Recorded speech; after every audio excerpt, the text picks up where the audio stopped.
setiap pemecahan lewat kekerasan akan melahirkan kekerasan baru. Oleh karena itu pemecahan yang terbaik, misalnya kayak Perang Vietnam, itu lewat karya. Kalau kita menemukan lewat karya, sehingga kalau karya-karya itu muncul dalam kehidupan sehari-hari tentang berbagai trauma kekerasan ini, maka masyarakat akan mengkonsumsi dengan perasaan, dengan jiwa, dengan pikiran, tidak dengan kekerasan. Sebenarnya inilah yang menjadi visi dari film ini gitu. Diharapkan bulan Maret nanti film Puisi Tak Terkuburkan sudah diputar di bioskop-bioskop. Film yang berterus terang mengenai saling hantam antar kita sendiri. Ini akan membuka luka, tapi luka itu tidak menimbulkan.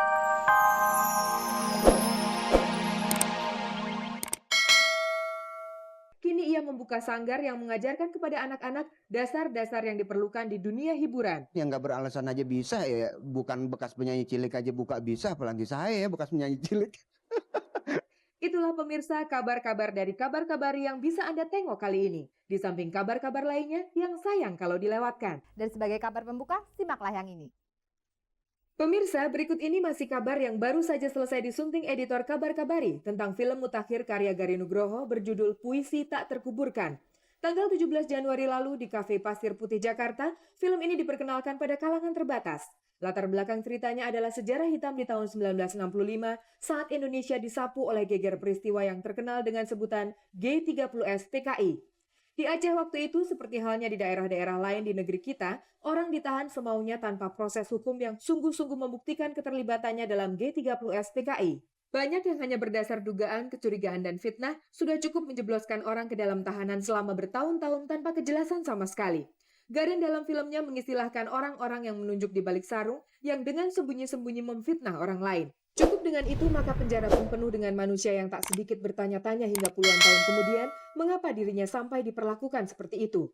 Inilah salah satu catatan hitam yang pernah terjadi dalam sejarah modern negeri ini, di mana orang bisa sangat semena-mena pada orang lain tanpa nilai kemanusiaan sama sekali, yang kini terkenal dengan istilah hak asasi manusia. Maksud saya bahwa kekerasan akan terjadi muncul dari tahun 55, 65 sampai sekarang. Jadi dan setiap pemecahan lewat kekerasan akan melahirkan kekerasan baru. Oleh karena itu pemecahan yang terbaik, misalnya kayak Perang Vietnam, itu lewat karya. Kalau kita menemukan lewat karya, sehingga kalau karya-karya itu muncul dalam kehidupan sehari-hari tentang berbagai trauma kekerasan ini, maka masyarakat akan mengkonsumsi dengan perasaan, dengan jiwa, dengan pikiran, tidak dengan kekerasan. Sebenarnya inilah yang menjadi visi dari film ini gitu. Diharapkan bulan Maret nanti film Puisi Tak Terkuburkan sudah diputar di bioskop-bioskop.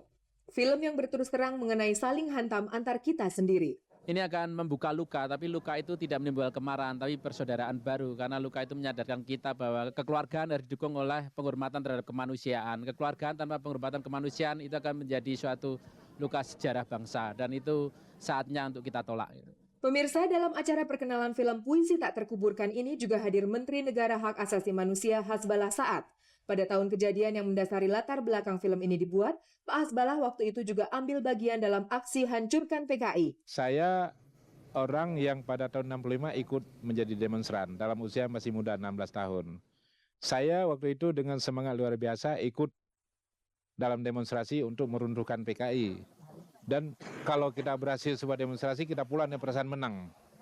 Sekarang saya mulai berubah, bahwa dalam kita melakukan demonstrasi dulu, ada juga orang-orang yang tak berdosa yang menjadi korban. Ada orang-orang yang tidak semestinya menjadi korban. Salah seorang yang menjadi korban itu adalah Ibrahim Kadir, seorang penyair tradisional Aceh. Kisah Ibrahim Kadir inilah yang diangkat Garin untuk filmnya ini. Selanjutnya pemirsa, kepada Menteri Negara Hak Asasi Manusia Hasbalah Saad, kami menanyakan tentang selera beliau pada sinetron-sinetron Indonesia yang ditontonnya di televisi. Setelah jadi menteri ini sempat nggak sih nonton sinetron atau masih nonton? Selalu, tapi biasanya tengah malam. Biasanya favoritnya film apa? Saya senang horor nggak suka, komedi nggak suka, drama saya suka. Kalau sinetron Indonesia yang Bapak suka nonton apa? Aku lupa nama, tapi banyak, tapi lupa nama saya nggak hafal nama. Mengenai artis kita, siapa yang disukai Pak Menteri yang berwajah teduh ini? Saya senang pada penampilan si apa ya? Coba sebutkan nama dulu. Saya senang Christine, dia sangat berwatak.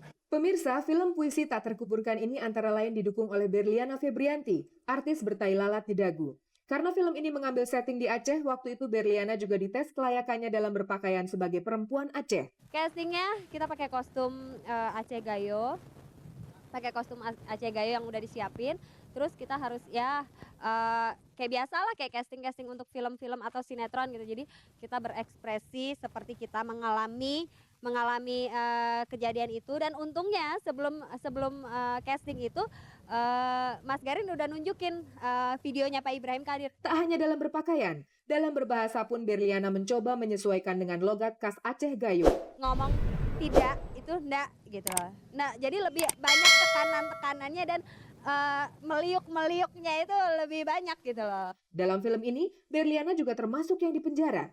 Kostum yang dipakainya tak pernah ganti selama syuting berlangsung. Tentu saja ia gatal-gatal. Nggak ganti sama sekali. Jadi pertama-tama masih yang dengan kostumnya gitu masih oke lah gitu. Hari-hari kedua, hari ketiga mulai aduh gatel ya, dikit-dikit gatel gitu. Tapi ya karena memang kita memerankan sebagai orang yang dipenjara, kan nggak mungkin kalau harus ganti baju gitu. Jadi bajunya benar-benar yang baju selama di penjara ya itu, dan nggak ganti-ganti. Dan percaya nggak sih, selesai itu besoknya dari kaki ke sini semua gatal-gatal. Seandainya Berliana mau mencuci kostum itu, mungkin ia tidak sampai gatal-gatal. Saya sih lebih seneng buat nggak usah dicuci. Jadi lebih ngerasain lah gitu loh. Gimana nggak enaknya, gimana risihnya di penjara nggak mandi, nggak apa-apa gitu.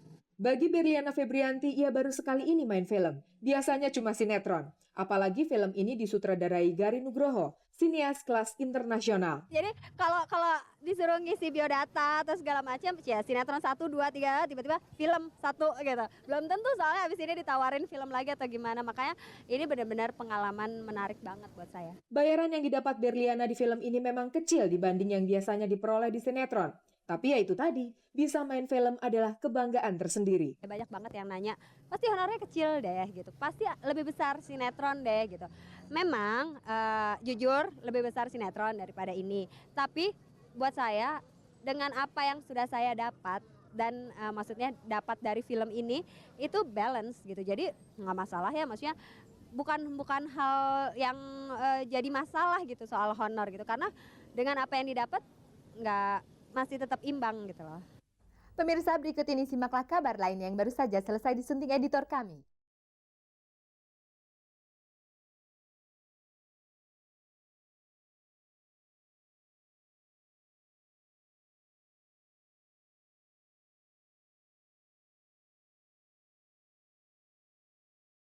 Pemirsa, ini adalah sebuah trio musik kontemporer dari Amerika yang tampil di Teater Utan Kayu, Jakarta pekan lalu. Mereka adalah Lisa Carrer vokal, Stephanie Griffin biola, dan David Simmons yang memainkan alat musik aneh yang disebut theremin. Kami sebut aneh karena barangkali di Indonesia baru sekali ini alat musik tersebut diperdengarkan dan diperlihatkan cara memainkannya.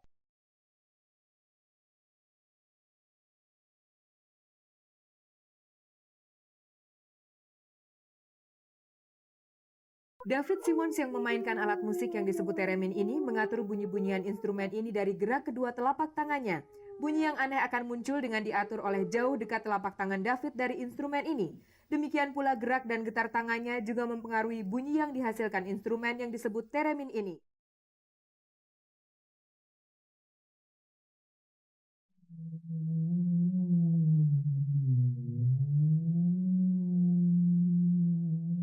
Bersanding biola yang dimainkan Stephanie Griffin, instrumen aneh ini menemukan mitra musik yang cocok dalam perpaduan bunyi. Dinamakan theremin, konon itu diambil dari nama penemunya, Leon Theremin dari Rusia.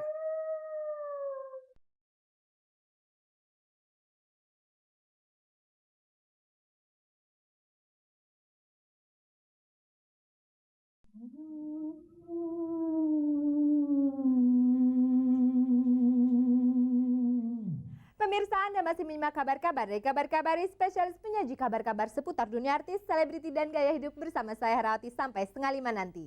Berikut ini kabar dari Adi Bing Slamet. Artis yang sudah muncul sejak kanak-kanak ini baru saja mendirikan semacam sanggar untuk anak-anak yang hendak mengembangkan bakatnya. Foto ini adalah seorang artis cilik di awal tahun 70-an bernama Adi Bing Slamet. Waktu itu Adi yang putra pelawak almarhum Bing Slamet kira-kira sama terkenalnya dan sama menggemaskan dengan Joshua sekarang. Sebagai penyanyi cilik selama bertahun-tahun, Adi laris main di mana-mana dan kasetnya laku sekali. Singkat kata, ia adalah mesin uang di usianya yang waktu itu 10 tahun. Tapi seperti kebanyakan artis-artis cilik lainnya, makin bertambah usia, makin surut prestasinya dan popularitasnya. Itu sepertinya sudah hukum alam, di mana kejayaan seseorang tidak pernah berlangsung selamanya. Demikian pula dengan Adi Bing Slamet. Kejayaan itu adalah masa lalu, namun ia tak pernah meninggalkan dunia keartisan. Sampai sekarang pun ia tetap artis, masih tetap menyanyi dan juga merambah apapun yang berhubungan dengan dunia hiburan. Tapi terakhir kami jumpai Adi Bing Slamet di usianya yang kini 33 tahun, ia sedang mencoba menjadi pendidik untuk dunia hiburan. Idenya itu dari kacamata saya itu melihat bahwa sekarang nih banyak banget anak-anak ya yang kepengen nyanyi, pengen ikutan fashion atau dance gitu loh. Ya sekarang apa salahnya kalau saya bikin sanggar kayak begini? Sanggar yang diberi nama ABS atau Adi Bing Slamet Club ini mengajari anak-anak sejak dini mengenai dasar-dasar yang diperlukan di dunia hiburan. Usia ideal antara 4 hingga 12 tahun. Isinya ada olah vokal, melukis, dance, modeling, MC dan seni peran.